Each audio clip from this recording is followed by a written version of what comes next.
Hi, my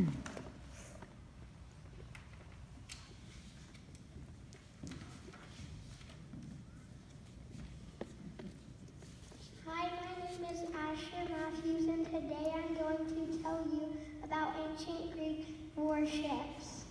Greek warships were called triremes. They were longer than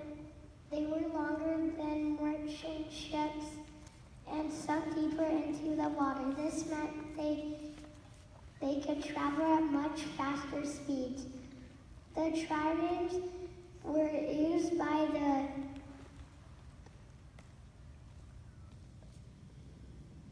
the Greeks from 7th to the 4th century BC and were a key to their sea power.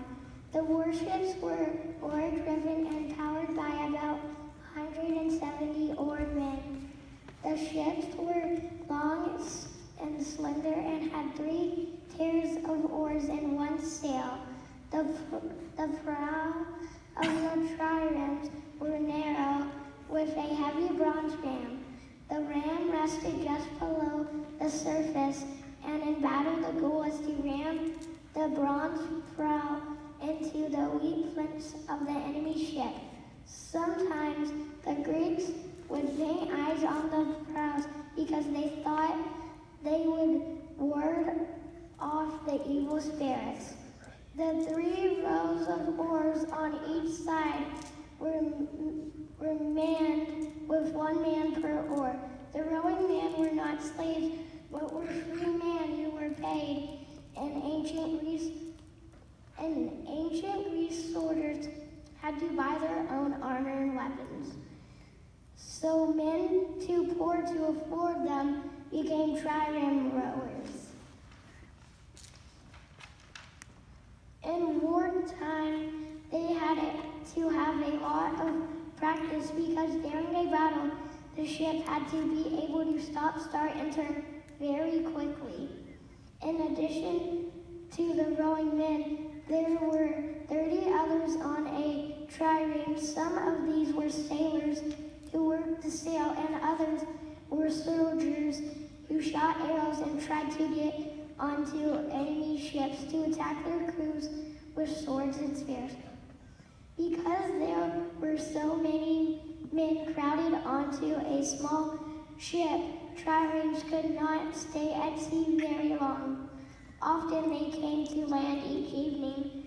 The crew would pull the trireme out of the water and sleep next to it on the beach. Many ancient sea battles involved hundreds of triremes.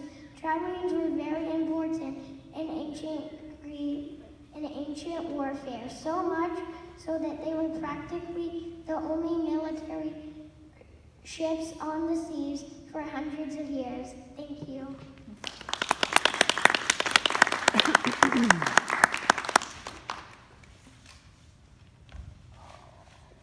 Next we have Alexa.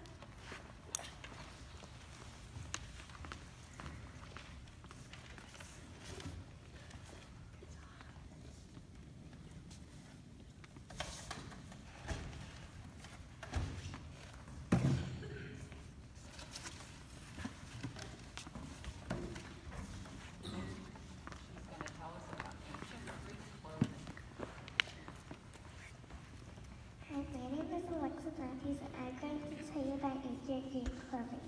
Ancient Greeks were not fussy about their clothing. Men, women, and children all dressed in similar clothes in ancient Greece. People usually wore 2 main pieces, tunics and cloaks made from finely spun wool or linen. The latter fabrics helped to keep them cool in the hot weather, which lasted most of the year. Ancient Greek clothing was mainly based on function and protection rather than identity. Therefore, clothes were very simple, draped, loose-fitted, and free-flowing. The pieces were usually homemade or locally made since trade with other countries hadn't started yet. They were usually just rectangular pieces of fabric with very little cutting or sewing. And there is evidence of bright clothes being worn, but they were less common among lower-class citizens. However, noble citizens wore bright colors to express their wealth, and dyed clothing was more expensive. The purple dye came from sea snails and insects' larvae. Other dyes were made from plants. Greek women had long hair which they tied up the back of the head and held in place with a net or ribbons. Beautiful hair decorations were worn on special occasions. They also perfumed their hair with oils. Wealthy women wore jewelry usually in gold and silver. Suntans were not popular in ancient Greece, so when outside, both men and women would wear large hats to protect their face from the sun. The Greeks were not very fond of shoes, especially at home, but on special occasions they wore boots or sandals with their tunics. However, it was uncommon for a Greek to go barefoot for his or her entire life. Although it may not have been fancy Greek clothing, it was functional and made to last. Thank you.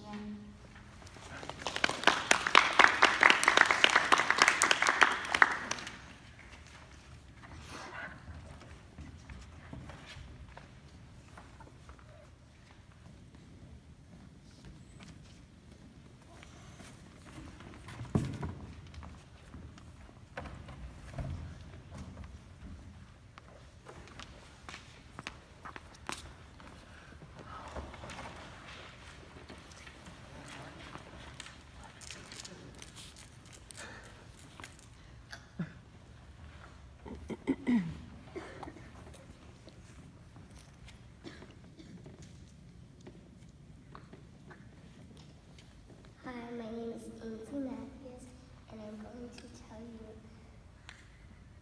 all about ancient Greek food. The Greek diet was very healthy. Food in ancient Greece consisted of grains, wheat, barley, fruit, vegetables, breads, cakes, fish, and wine. The ancient Greek people grew their own olives, grapes, figs, and wheat, and had goats for milk and cheese. They ate a lot of bread, beans, and olives in the summer months. In the summer months, they had plenty of fresh fruit and vegetables to eat. And in the winter months, they ate dried fruit and food they had stored, like apples and beans. Since most of the Greeks lived near the ocean, they also ate a lot of fish. Unlike some other ancient cultures, the Greeks did not consider fancy and rich meals a good thing. They typically ate 2 or 3 easy meals a day. Breakfast was a light and simple meal that usually consisted of bread or porridge. Sometimes they would dip their bread in wine, even at breakfast, because it would soften it up and make it easier to eat. Lunch also included bread dipped in wine, along with some olives, figs, cheese, or dried fish. Dinner was and still is the most important meal of the day in Greece. In ancient times, it was when everyone would gather with friends, not family, and talk about their daily events. The men and women normally ate separately. If a family had slaves, the slaves would serve the men dinner first, then the women, and then they would eat. If the family didn't have slaves, the women of the house would serve the men first, then they ate when the men were finished. Dinner was when most of the food was consumed. They would eat eggs, fish, legumes, olives, cheese, bread, pigs, vegetables, and drink wine. Fetching the water was a daily task for the women of the house.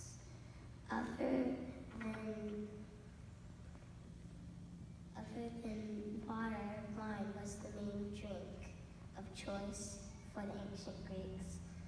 They drank wine at all meals and during the day, but the ancient Greeks didn't drink their wine straight because it was considered barbaric to do. So they always mixed it with water. The Greeks drank wine for the pleasure of the beverage, not to get drunk. Dessert was a simple enjoyment during the ancient Greeks' times. They didn't have complex desserts like we have today. And since raw sugar was unknown at the time, honey was the main sweetener. I made some Greek honey cake to share with you today, which is similar to a dessert that the ancient Greeks may have eaten. I hope you enjoy it. Thank you.